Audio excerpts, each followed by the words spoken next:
Today on the Stay at Home Chef, I'm showing you how to make Italian-style pizza dough. We're going full chef today, and I'm giving you all of the secret tips and tricks for making Italian-style pizza dough at home. The best Italian-style pizza dough is made with Caputo's 00 flour. This is a specially milled flour that's milled to be super fine. It's so finely milled that it feels almost like cornstarch or baby powder. This flour has a 12.5% protein content and a low absorption of water.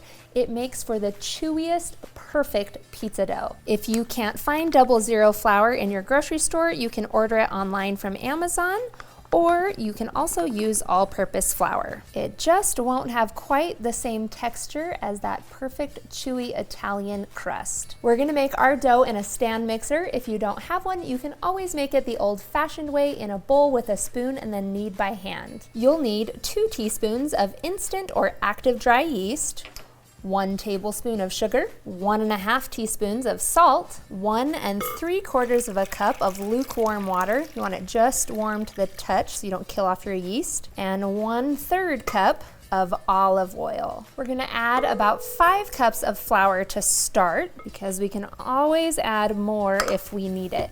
And we're gonna get this mixing. You may need up to 6 cups of flour depending on how you measure your flour and how accurately you measured your liquid ingredients, which can always be just a little bit off. It also depends on what type of flour you're using. The dough should be able to pull away from the sides of the bowl. With pizza dough, you want to develop the gluten in the flour, so let it knead for about 3 to 4 minutes. The dough needs to pass the windowpane test, so you want to be able to stretch it out and have it be thin without tearing. So this one needs more kneading. So we'll keep on kneading this. And that is more like it. With this, you'll be able to get the perfect thin crust. Then we'll divide up our dough. This recipe makes 4 14 to 16 inch pizzas or 6 10 to 12 inch pizzas. Then just grab each piece and then kind of roll it into a ball again. We'll dust these with a little bit of flour and we'll transfer these to a sheet pan or just undisturbed on the countertop where they're going to rest. Now, if you'll notice, I said rest, not rise. This process isn't so much about the dough rising as it is the dough resting.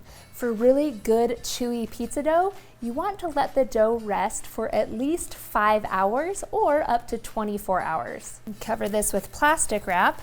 Resting allows the gluten to develop, which is how you get that chewy crust. If you haven't gotten the hint yet, this recipe is all about the gluten, which means no, you cannot easily make this recipe gluten-free.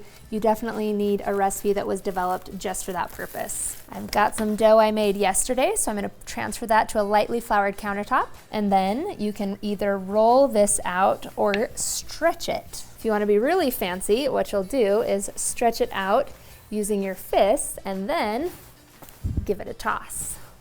Then you can use a pizza pan, but what I like to do is use a pizza peel. So I'm gonna sprinkle on some just plain cornmeal so my dough doesn't stick to the peel. And then we'll just place our crust on top of the cornmeal. Then of course you can top it with whatever is your favorite. Today I'm doing my homemade 2-minute pizza sauce real quick. Then we'll go true Italian style and layer on some fresh mozzarella, and we'll add on some fresh basil, but of course you can top it with whatever you'd like. Now, developing our gluten and letting our dough rest mattered a lot to forming that chewy crust.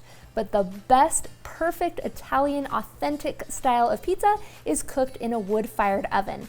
I'm guessing you don't have one of those at home. Don't worry, neither do I. So what you're gonna do is preheat your oven to as hot as it will go, which should be about 550 degrees Fahrenheit. You can see I have a pizza stone in my oven. You want to put that in there first and preheat the oven as hot as it will go. This is going to bake our crust from the bottom up. Now, getting your crust from the pizza peel to the pizza stone is a little bit intimidating. So what I like to do is give it a little shake and see if it slides around. That means it's loose enough. That's why you dust the peel with cornmeal and you don't have a sticky dough.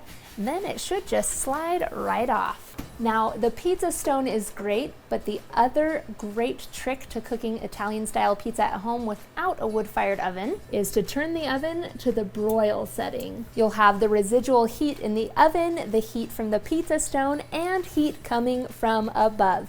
This is as close as you're going to get to a wood-fired oven at home. Take a look at that beauty. You'll know your pizza's ready when it starts to blacken on the outer crusts and the cheese and toppings start to brown. How long that takes does depend on how thin you rolled out your crust, as well as the toppings you put on top. But it should be somewhere in the 5 to 7 minute range. And then you'll go ahead and pull it out. This right here is gonna be the perfect slice. You are ready to eat.